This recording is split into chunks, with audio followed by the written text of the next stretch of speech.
yang dinyatakan layak untuk memulai penyelenggaraan sekolah rakyat tahun ini.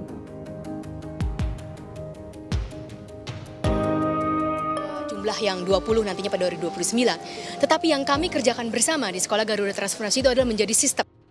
Menjamin terselenggaranya wajib belajar minimal pada jenjang pendidikan dasar tanpa memungut biaya.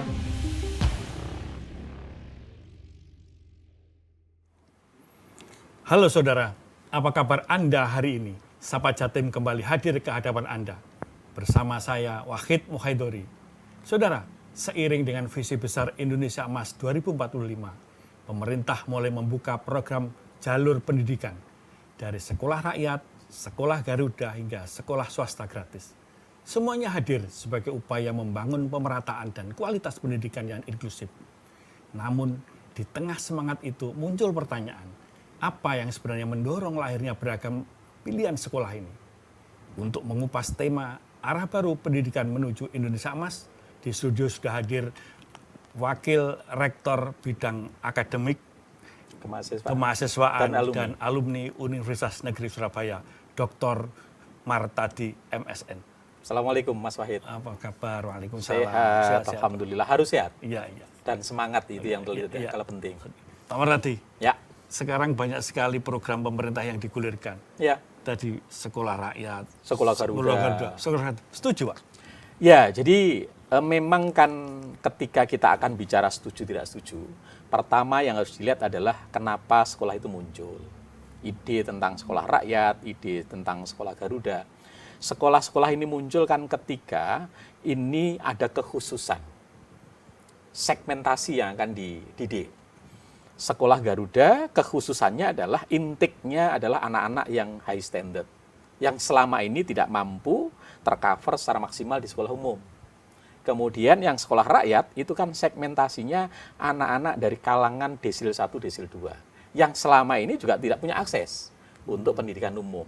Maka butuh penanganan khusus. Maka kedua sekolah ini muncul, saya melihat bahwa karena ada pertimbangan kekhususan yang harus ditangani saat ini juga. Karena untuk mengejar 2045. 2045 anak-anak sekarang ada di SD, ada di SMP. Sehingga kalau ini tidak ada diskresi penanganan, maka kemudian dikhawatirkan 2045 yang kita konon harus menyiapkan SDM unggul itu tidak tercapai. Sementara di sekolah umum itu tidak mampu menangani ya secara maksimal ya anak-anak dengan kekhususan ini. Maka kemudian muncullah kebijakan sekolah rakyat di bawah Kemensos ya untuk menangani anak yang desil 1, desil 2, kemiskinan ekstrim, lalu anak-anak yang luar biasa ya kemampuannya ditangani didikti melalui sekolah unggulan Garuda yang itu butuh penguatan khusus karena mereka akan didorong menjadi calon-calon akademisi yang hebat di kelas dunia. Dan ini seringkali pertanyaan yang muncul, kenapa tidak memaksimalkan sekolah yang ada, kan gitu kan? Karena tadi kurikulumnya khusus, penanganannya khusus.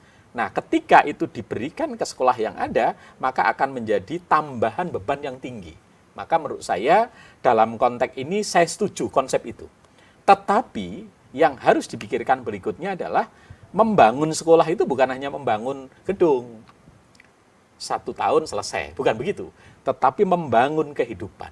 Oleh sebab itu, kata kunci yang harus dibangun dengan adanya 3 karakteristik sekolah.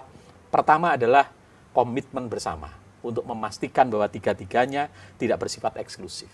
Saling melengkapi. Jadi ini suplemen. Ini komplementer dengan sekolah yang ada. Jadi bukan bersaing, tetapi komplementer. Yang kedua, dipastikan bahwa anak-anak ini harus sustainable, keberlanjutannya. Jangan sampai nanti begitu perubahan pemerintahan, ini berubah lagi. Anak-anak setengah matang ini. Karena kalau sekarang akan berubah 5 tahun lagi, anak yang SD itu baru kelas 5 SD. Jangan sampai berubah ketika nanti berubah pemerintahan. Apa memang urgent ini? Dengan beragam program pendidikan yang tadi ada sekolah pelajar, ada sekolah rakyat, Garuda, itu urgent dengan situasi saat ini untuk menuju Indonesia Emas. Karena kalau kita hanya berpikir dengan cara-cara yang biasa, sekolah biasa, mungkin kita yakini ya seperti ini, nggak akan ada perubahan lompatan. Maka butuh lompatan. Untuk membuat lompatan, maka butuh program spesifik, ya, yang memang ditangani secara khusus. Maka kemudian menurut saya adalah kalau kita ingin mengejar 2045, menurut saya urgent. Karena waktu terus bergerak. 2045 itu tidak lama, hanya tinggal 20 tahun. Begitu itu lewat, maka ada momentum bangsa kita 100 tahun, itu akan lewat. Maka menurut saya hari ini tidak ada pilihan lain. Penguatan SDM, mulai dengan berbagai cara, mau entah itu sekolah rakyat, sekolah unggulan, penguatan sekolah umum, itu harus dilakukan. Karena studi Bank Dunia menunjukkan 90% kemajuan sebuah bangsa ditentukan SDM. Bicara SDM pasti bicara kesehatan, bicara pendidikan. Nah, mereka sekarang sedang disiapkan untuk menuju 2045. Sehingga menurut saya hari ini menjadi sangat urgent untuk menyiapkan SDM unggul menuju 2045. Caranya gimana? Ya dua kata kunci, kesehatan, pendidikan. Sehingga kalau tidak ada lompatan, terobosan di bidang pendidikan, saya yakin ya begini-begini saja. Menurut Anda sebagai bukan hanya pengamat tapi juga praktisi, pemerhati, ini konsep dasarnya sudah tepat apa belum? Sekolah rakyat dengan segmentasi yang tadi dijelaskan, sekolah Garuda, dan sekolah yang sekarang ini sudah ada. Karena nanti ada 3 kementerian yang akan mengelola. Betul. Kementerian Dasar Menengah, Kementerian Sosial, dan Kementerian Riset Dikti. Konsepnya, segmentasinya sudah tepat apa belum? Secara konsep sudah bagus.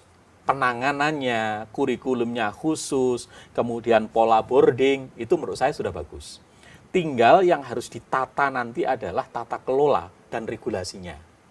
Kenapa? Hari ini di undang-undang kita kan hanya membedakan sekolah itu kan sekolah negeri swasta. Tidak ada namanya sekolah rakyat.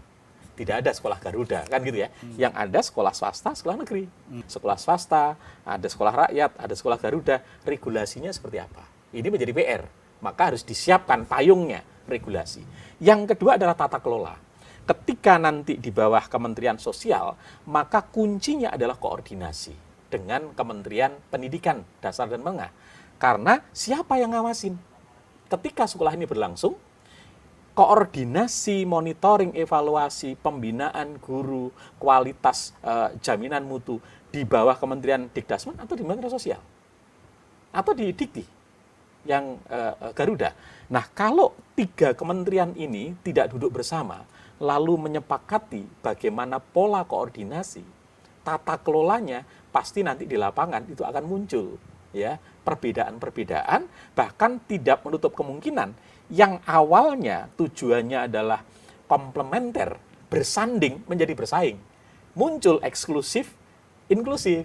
Yang satu merasa diperlakukan berlebih, sementara yang lain protes karena mereka dianggap tidak prioritas. Nah, ini yang harus dipikirkan. Masyarakat perlu dipahamkan dan perlu mengerti bagaimana membedakan ini anak harus masuk sekolah rakyat, harus masuk sekolah Garuda, atau masuk sekolah umum. Ya. Anda melihatnya bagaimana? Kalau sekolah rakyat kan segmentasinya clear. Mereka adalah anak-anak dari keluarga miskin ekstrim. Iya. Yang desil 1, desil 2. Artinya tidak boleh di luar itu masuk di sekolah rakyat. Mereka datanya apa? DTSEN. Harus ada di data itu. Sehingga tidak ada proses seleksi secara umum. Tetapi rekrutmen siswa itu didasarkan, ditarik dari data DTSEN, desil 1, desil 2, oh ada 500 anak. Kemudian kapasitas sekolahnya berapa? Yang mau orang tuanya berapa? Lalu itulah yang akan dimasukkan di sekolah rakyat. Bukan berarti yang masuk desil 1, desil 2, yang tidak tertampung di sekolah rakyat tidak mendapatkan layanan pendidikan. Maka mereka tetap bisa saja dikirimkan ke sekolah formal, umum. Oke, itu clear. Ya. Yang sekolah Garuda? Nah, sekolah Garuda itu adalah sekolah yang memang punya syarat khusus kemampuan istimewa. Ya. Kalau yang sekolah rakyat kan tidak melihat kemampuan itu. Tapi ini hanya anak-anak yang mereka punya kemampuan khusus, kecerdasan di atas rata-rata, karena akan didorong untuk masuk di top 10 perguruan tinggi dunia. Kan gitu kan? Berarti memang tidak semua anak. Prioritas anak miskin iya, tapi semua anak yang tidak miskin, yang punya kemampuan di atas rata-rata, bisa masuk di sana. Bagaimana dengan sekolah umum yang di bawah naungan Kementerian Dasar dan Menengah, yang memang potensinya juga sama dengan yang punya potensi di sekolah Garuda? Kalau misalnya anak ini punya kemampuan yang memenuhi syarat di sekolah Garuda, menurut saya, maka anak ini berkesempatan untuk bisa ikut rekrutmen di sekolah Garuda. Tinggal dia memilih saja, apakah mau memilih di sekolah Garuda atau tetap di sekolah umum, ya. Itu hanya soal pilihan, karena nanti kalau di sekolah Garuda kan penanganannya secara khusus. Mereka berasrama. Lalu nanti mereka ketika di SMA benar-benar sudah diorientasikan harus masuk di perguruan tinggi top 10 dunia, prodinya juga tidak sembarang. Harus prodi-prodi yang dirancang untuk mendukung pembangunan nasional. Tahun ajaran baru 2025-2026 kan 1 minggu lagi dimulai. Ya, Masyarakat belum banyak yang tahu kemana ini saya harus memilih ketika anak kami punya potensi. Sekolah Garuda saya kira sosialisasinya juga baru kurang. Ya. beberapa hari. Ya memang kan jumlahnya dibanding terbatas. sekolah rakyat. Betul. Gitu ya. Hari ini kan jumlahnya baru sekitar 20-an. Itu pun ada 10 yang baru, kemudian ada 10 yang itu adalah mendorong sekolah yang ada dijadikan sekolah Garuda. Memang PR yang Mas Wahid sampaikan betul. Masyarakat hari ini kan belum familiar informasi terkait dengan bahwa sekarang ada pilihan. Ya. Pilihan untuk sekolah rakyat bagi orang tua, yang justru biasanya orang tua desil 1, desil 2 itu sangat kurang well informed, sangat kurang informasinya, akses informasinya rendah. Yang umum, yang sekarang ribut itu kan yang sekolah umum. Yang sekarang, justru yang sekolah Garuda dan sekolah rakyat ini adem-adem saja. Nggak ada lagi suara bahwa kesulitan masuk, kemudian karena daftar sosialisasinya kurang. Betul, itulah yang menjadi PR Mas Wahid menurut saya. Kita harus lebih masif, kemudian memanfaatkan berbagai platform media ya untuk mendorong itu. Baik itu TV, baik itu sosmed, baik itu pendekatan down to earth melalui informasi ke RT RW, ya, ke kelurahan. Menurut saya penting. Tapi wajar ini program baru, kemudian waktunya sangat mepet, tetapi saya berharap di tahun depan informasi tentang sekolah rakyat, sekolah Garuda itu semakin masif dan kesempatan untuk memilih ya masyarakat terhadap pilihan sekolah itu akan semakin terbuka lebar. Baik, menarik Pak penjelasan terkait mekanisme pendanaan di sekolah swasta maupun tentang bagaimana sekolah tadi rakyat dan segala macam. Ini membuka wawasan kita tentang peran berbagai pihak dalam mendukung akses pendidikan yang merata. Namun muncul pertanyaan yang lebih mendasar. Apakah hadirnya beragam model sekolah ini mencerminkan adanya kebutuhan penyesuaian dalam sistem pendidikan nasional kita? Bisa dijawab di segmen selanjutnya. Tetaplah di Sapa Jatim.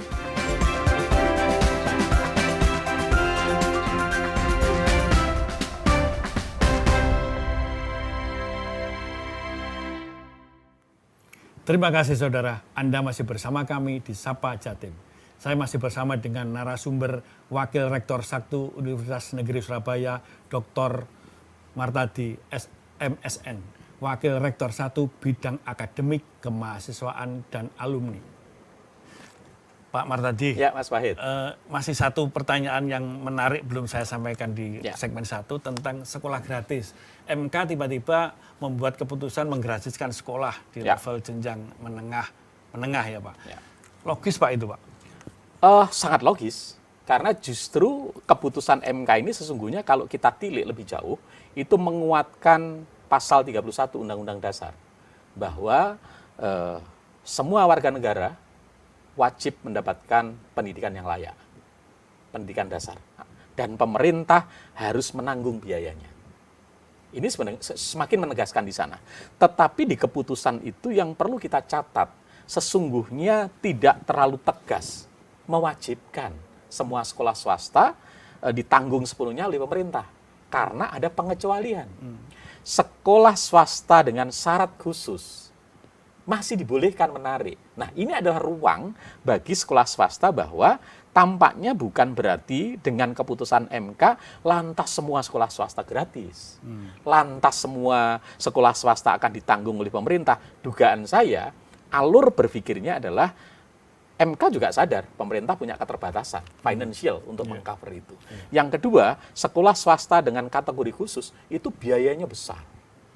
Sehingga kalau mereka diberi biaya yang standar, maka akan terjadi downgrade kualitas. Maka disitulah ada ruang dialog, kompromi untuk sekolah-sekolah dengan kategori khusus, taruhlah misalnya sekolah internasional, sekolah kerjasama asing, yang selama ini sudah memberikan program-program khusus kepada anak, maka mereka tetap diizinkan untuk menarik. Hanya persoalannya adalah butuh ketegasan dan kejelasan. Yang disebut kategori khusus itu yang seperti apa? Kriteria itu belum muncul sampai hari ini. Yang kedua, swasta juga menunggu. Kalau saya ini akan mengikuti program ini, pertanyaannya berapa biaya yang diberikan oleh negara untuk mengcover itu? Karena mereka harus menggaji guru, harus investasi, harus operasional anak, dan sebagainya. Kalau ternyata pembiayaannya hanya setara Bobda, dugaan saya, swasta tidak akan banyak yang mau. Saya teringat semboyannya Provinsi Jawa Timur, Ya. Jerbasuki Mawabeyo. Ya. Artinya segala sesuatu itu butuh pengorbanan. Salah Ya. satunya pengorbanan dalam bentuk dana ini. Ya. Sehingga rasa-rasanya masyarakat juga masih membayangkan betapa sulitnya kalau sekolah swasta harus gratis. Ya. Karena apalagi ada komite yang notabene menjadi pihak ketiga yang akan menampung sedekah-sedekah wali murid Ya. agar bisa menjaga kualitas pendidikan. Ya. Makanya sebagai pengamat pendidikan, Nah, menurut saya kuncinya adalah nanti ketika keputusan MK ini akan dioperasionalkan, maka harus bersifat opsional. Mana sekolah-sekolah yang memang mau bergabung dengan program sekolah gratis pemerintah, lalu mereka akan diberikan insentif, ya, pembiayaan, termasuk menurut saya guru-guru P3K, PNS boleh ditempatkan di sekolah swasta. iya. Karena dengan begitu beban biaya di sekolah swasta akan lebih rendah karena sebagian ditanggung oleh pemerintah. Jadi tidak hanya rencana berupa atau dulu? sekarang sudah boleh. Oh, kalau dulu kan ditarik. Dulu ditarik. Iya. Justru sekarang ini di pas menteri yang baru Mendikdasmen, Iya. guru P3K dibolehkan pengangkatannya nanti dikembalikan sekolah swasta itu. Tempat Karena asal ya? betul, karena itu adalah bagian dari komitmen pemerintah hadir Iya. untuk pendidikan. Karena pendidikan itu bukan sekolah swasta negeri, semuanya itu pendidikan. Semuanya untuk anak bangsa ini. Maka butuh kehadiran negara untuk membantu sekolah-sekolah swasta yang punya inisiatif untuk mencerdaskan anak bangsa. Oke. Pak Mar tadi katanya menjelaskan ya, Ya. soal sekolah gratis, sekolah rakyat, sekolah Garuda. Lah berbagai model sekolah ini apa menandakan bahwa sistem pendidikan kita perlu penyesuaian ke depan? Harus. Bentuknya Karena seperti kan apa? sistem pendidikan kita ini ada dirancang ketika belum muncul bagai dinamika perubahan. Iya. Sekarang ini sedang ada momentum untuk perubahan sistem pendidikan nasional. Apa? Melalui revisi ya Undang-Undang Sisdiknas. Yang di situ mengintegrasikan berbagai undang-undang yang mengatur tentang pendidikan agar kemudian ada koordinasi, ada pengaturan yang lebih komprehensif, lebih sistematis tentang undang-undang sistem pendidikan. Sehingga menurut saya di dalam revisi RUU Sisdiknas nanti perkembangan yang sekarang ada di lapangan, munculnya sekolah rakyat, sekolah Garuda, pendidikan gratis harus dipayungi secara regulasi. Karena apa? Tadi saya sebut di awal, Mas Wahid, membangun sekolah, pendidikan itu bukan bangun gedung, tetapi membangun peradaban. bukan Peradaban itu bukan di Bukan waktu, fisik, ya. tetapi unlimited Iya. waktunya. Iya. Oleh sebab itu butuh dua hal, komitmen dan konsistensi untuk memastikan agar apa yang sudah kita bangun bisa berlangsung secara terus-menerus. Kalau enggak, kontinuitasnya perlu penting. korbannya luar biasa, Mas. Iya. Misalnya sudah jalan, berhenti. Anak-anak ini mau kemana ini? UNESA sendiri seperti apa menyikapi berbagai model pendidikan yang diluncurkan di tahun ini oleh Presiden Prabowo Gibran ini, Pak? Ya, UNESA tentu sebagai institusi yang konversi dari LPTK, Iya. ya IKIP, Iya. kita punya kompeten di bidang pendidikan, tentu harus hadir. Kita tentu tidak boleh sekedar melihat saja atau hanya tidak responsif dengan perubahan itu. Kami responsif. Bentuk respon yang kami lakukan satu, kami termasuk satu-satunya perguruan tinggi yang tahun ini siap untuk menjalankan sekolah rakyat. Ya. Ya, dengan sumber daya yang kita miliki.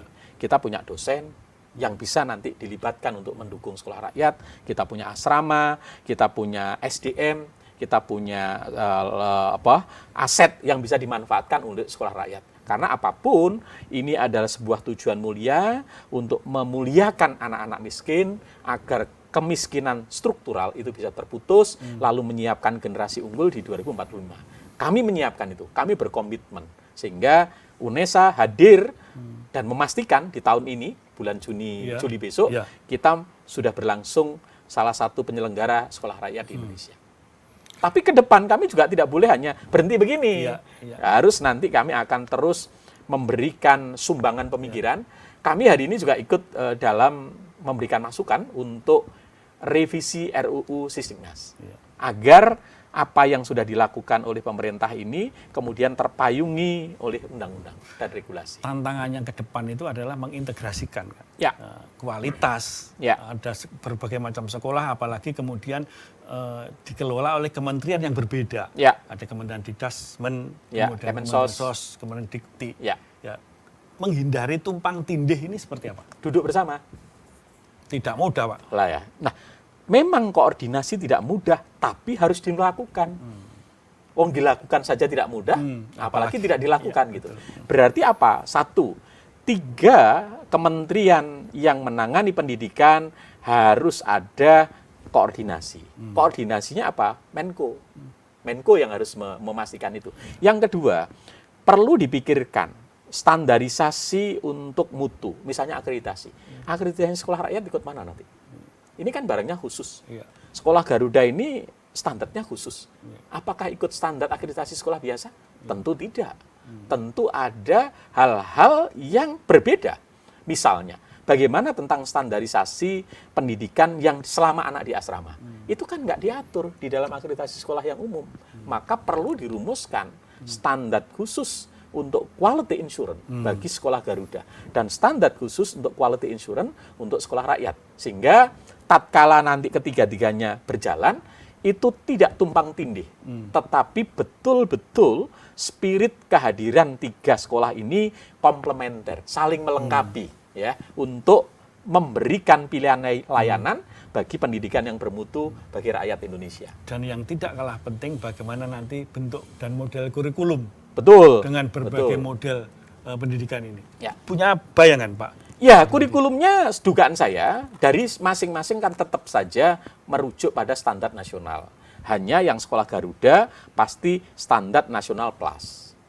Yang tidak diatur, kalau di standar nasional kurikulum kita, itu kan tidak mengatur pendidikan yang di asramanya. Maka dugaan saya perlu dipikirkan dan dirumuskan bagaimana kurikulum ketika anak di asrama. Karena anak di sekolah, di kelas itu kan hanya 8 jam. Ya. Sementara yang 16 jam mereka di asrama. Kalau di asrama mulai anak bangun tidur ya sampai tidur kembali itu tidak dirancang kurikulum yang membuat mereka betah dan nyaman, jadi masalah baru. Nanti akan terjadi tadi bullying di situ, kemudian mereka hanya kayak kos-kosan, lalu karakternya tidak tergarap dengan baik. Nah, ini adalah PR yang harus disiapkan, dan saya yakin teman-teman di tim Sekolah Rakyat dan Sekolah Unggulan Garuda ini juga sudah memikirkan itu. Karena ini kan bukan sekolah baru sebenarnya. Ini kan mengkloning sekolah-sekolah yang sebelumnya sudah ada. Contoh, Sekolah Garuda itu sesungguhnya juga kloningan dari Sekolah Taruna Nusantara, konsepnya. Kemudian sekolah rakyat kita sudah punya contoh baik, misalnya sekolah CT Arsa. Itu ada konsepnya. Jadi ini sebenarnya bukan sama sekali baru, tetapi sudah ada lesson learn dari sekolah-sekolah sebelumnya, hanya kemudian ini dimasalisasi secara nasional, kemudian nanti akan dikemas yang berbeda. Baik, saya kira itu. Ya. Baik, penjelasannya penyesuaian arah kurikulum tentu ini sangat baik sekali, menjadi langkah penting agar berbagai model pendidikan baru tidak berjalan sendiri-sendiri, tetapi tetap dalam kerangka tujuan nasional. Usai jeda, kita akan masuk ke isu yang sedang hangat diperbincangkan, yakni SPMB 2025.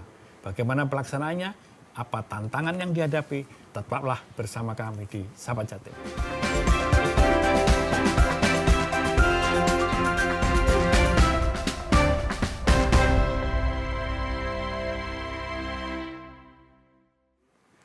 Anda masih bersama kami di Sapa Jatim. Saya masih bersama dengan narasumber hebat Dr. Martadi, MSN, Wakil Rektor 1 Bidang Akademik, Kemahasiswaan, dan Alumni. Pak Martadi, sekarang kita beralih ke SPMB 2025. Ya. Sistem penerimaan murid baru 2025. Ada evaluasi? Ya kan SPMB zonasi ini kan sebenarnya sudah hampir 10 tahun, Mas. Dan ternyata selama 10 tahun, setiap tahun itu muncul kasus yang sama. Ya begitu lagi. Kenapa terulang? Nah, kalau sebuah kebijakan selama 10 tahun dan muncul kasus yang sama, berarti ada yang salah. Siapa? Ya, yang membuat kebijakan itu. Ada sesuatu yang harus dievaluasi.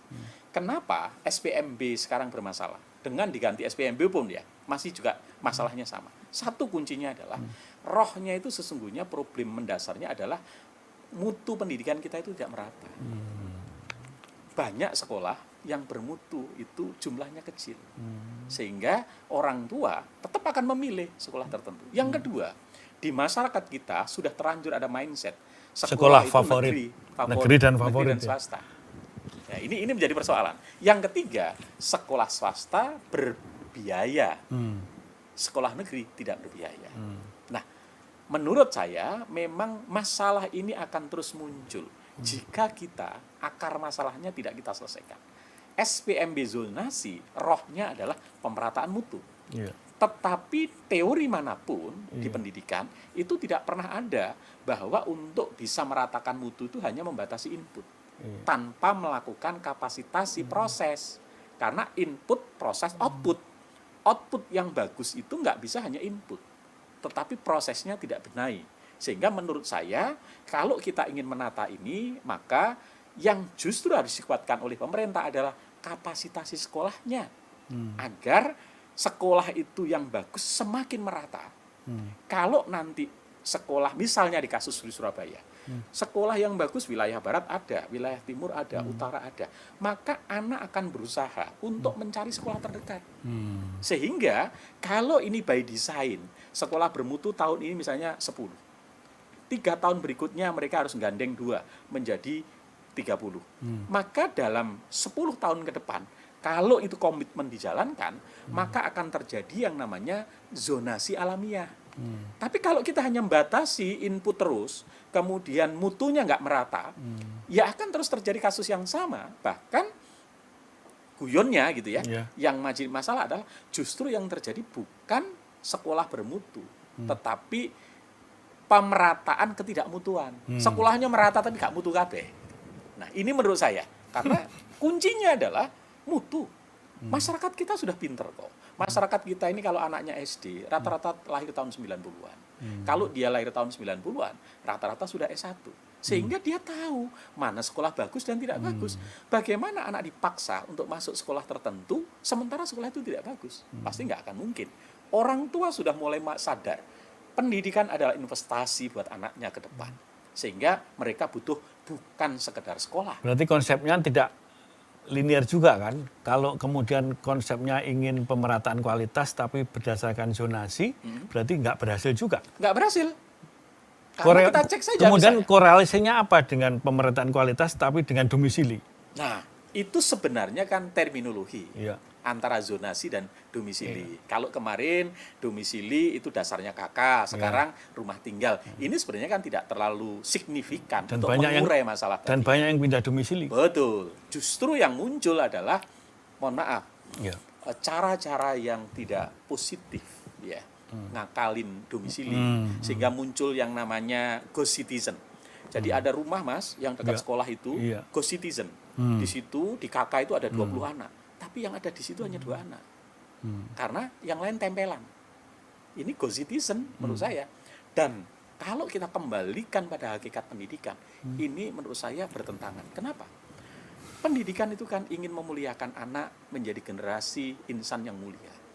Bagaimana kita ingin menjadikan anak mulia dengan cara yang tidak mulia? Tidak ada. Bagaimana kita ingin anak menjadi pribadi yang hebat, yang bermartabat, tapi cara untuk memasukkannya mengingkari nilai-nilai yang jauh dari martabat. Tapi persepsi orang tua bahwa anak harus sekolah negeri, anak harus cari sekolah yang favorit, pendapat Anda? Kalau saya, yang sekarang kita bangun adalah sekolah bermutu. Sekolah bermutu itu tidak mengenal status. Swasta negeri, nggak ada masalah, yang penting bermutu. Nah, ada kok orang tua yang dia mau bayar mahal selama bermutu. Ada segmen tertentu gitu ya. Sehingga menurut saya yang harus diperbanyak, didorong adalah kapasitasi sekolah agar semakin bermutu dan jumlahnya semakin banyak dan merata di seluruh wilayah. Saya yakin kalau itu terjadi, maka masyarakat biarlah memilih. Yang punya uang, aku pengen bermutu swasta, nggak apa-apa. Yang pengen bermutu negeri, nggak apa-apa. Silahkan. Tapi semua sekolah banyak pilihan. Sehingga tidak ada lagi dikotomi antara sekolah swasta dan sekolah negeri. Maka PPDB, SPMB zonasi tidak mungkin selesai jika tidak melibatkan sekolah swasta sebagai bagian dari SPMB itu. Karena SPMB hari ini dipersepsikan itu hanya mengatur tentang penerimaan anak ke sekolah negeri. Sekolah swasta kan nggak diatur. Nah, pertanyaan adalah, apakah hari ini sekolah swasta itu bukan bagian dari kontribusi pendidikan? Sama. Bahkan jauh lebih banyak. Banyak lebih banyak. Makanya Dari menurut sisi saya kuantitas, harus ada perubahan paradigma. Iya. SPMB bukan hanya soal mengatur sekolah negeri. Karena SPMB bukan milik negeri. Dinas pendidikan pemerintah itu bukan dinasnya sekolah negeri, Iya. tapi swasta dan negeri. Nah, bagaimana memastikan SPMB itu nanti ke depan semakin melibatkan swasta, lalu mereka masuk dalam sebuah rayon-rayon tertentu, lalu kemudian diatur sedemikian rupa, sehingga ketika dia mau di sekolah swasta, kalau keinginannya tidak berbiaya, dia disubsidi pemerintah, tidak berbiaya, tapi dapat layanan pendidikan mutu, tetapi sekolah swasta, yang negeri juga sama. Saya yakin kalau itu terjadi, orang tua happy. Dia tidak lagi melihat negeri swasta. Iya. Yang dia lihat adalah bermutu atau tidak. Iya. Pilihannya juga lebih banyak. Lebih banyak. Pak Martati, ini menyongsong Indonesia Emas. Ini untuk strategi utama membangun pendidikan yang merata dan adil dan berkualitas seperti apa menurut pandangan Pak Martati? Satu, menurut saya, sesungguhnya kan kita ini tidak kekurangan regulasi. Iya. Aturan tentang pendidikan itu luar biasa banyak. Iya. Tidak ada yang jelek yang diatur itu. Iya. Problemnya adalah selalu saja di tataran implementasi. Maka kalau kita ingin mewujudkan Indonesia Emas 2045 seperti yang sudah dicita-citakan dalam Undang-Undang Sisdiknas, Undang-Undang 45, berbagai regulasi itu, kata kuncinya adalah kita harus fokus menuju itu. Kita punya komitmen semua pihak, bukan hanya satu pihak, bersama mewujudkannya. Yang ketiga adalah kita konsisten betul untuk mengawal agar seluruh cita-cita yang ada tertuang di dalam undang-undang itu kita wujudkan. Tanpa itu, undang-undang bagus, kemudian regulasi tidak kekurangan, tetapi di tataran implementasi kita selalu punya masalah. Dan itu tidak mudah. Tidak mudah, tetapi harus diusahakan. Iya. Terakhir, Pak Martati, sebagai pemerhati, praktisi, sekaligus mewakili institusi lembaga UNESA, harapan untuk menyongsong Indonesia Emas ini, pendidikan di Indonesia seperti apa? Jangan sampai nanti era pemerintahan sekarang ini kemudian getol sekali, banyak berbagai regulasi, banyak berbagai model, tapi nanti ke depannya belum tentu bisa dilanjutkan. Ya, menurut saya pendidikan adalah proses jangka panjang. Oleh sebab itu, perlu dipayungi dengan regulasi. Regulasi tidak boleh parsial. Maka regulasi harus ada harmonisasi antar regulasi dari berbagai kementerian yang mengatur tentang pendidikan. Nggak ada pilihan lain, regulasi. Itu harus diharmonisasi agar tidak terjadi yang tanda tadi tumpang tindih. Itu yang pertama. Ketika sudah diharmonisasi, maka butuh komitmen bersama, koordinasi lintas kementerian untuk sama-sama mengawal pendidikan itu. Dan yang terakhir, keterlibatan semua pihak. Pendidikan itu bukan urusan pemerintah. Pendidikan itu adalah urusan tripusat pendidikan. Siapa? Ada pemerintah, ada sekolah, ada orang tua, ada masyarakat. Tidak ada pilihan lain dimanapun negara maju, pendidikan hanya ditangani pemerintah, itu selesai. Karena anak itu kalau dibagi 8 jam di rumah, 8 jam di sekolah, 8 jam di masyarakat. Nah, ketiga elemen ini harus saling bahu-membahu, punya komitmen yang sama, kemudian memberikan contoh yang baik, maka saya yakin seberat apapun persoalan pendidikan tentang anak kita, semuanya akan bisa terselesaikan dengan baik. Kita punya harapan besar, mudah-mudahan konsep pendidikan ini justru tidak akan menjadi tumpang tindih, tapi menjadi pilihan yang terbaik menghadapi generasi Indonesia Emas 2045. Terima kasih Pak Martati, Wakil Rektor 1 UNESA atas penjelasan dan waktunya. Saudara, dari sekolah rakyat, sekolah Garuda, hingga berbagai pilihan, semua menjadi bagian dari ikhtiar besar membangun pendidikan yang inklusif, adaptif, dan berkeadilan. Tentu masih banyak tantangan yang perlu dijawab bersama menyongsong Indonesia Emas. Saya Wahid Muhaidori mohon pamit beserta kru yang bertugas mengucapkan terima kasih atas kebersamaannya. Sampai jumpa di episode Sapa Jatim berikut.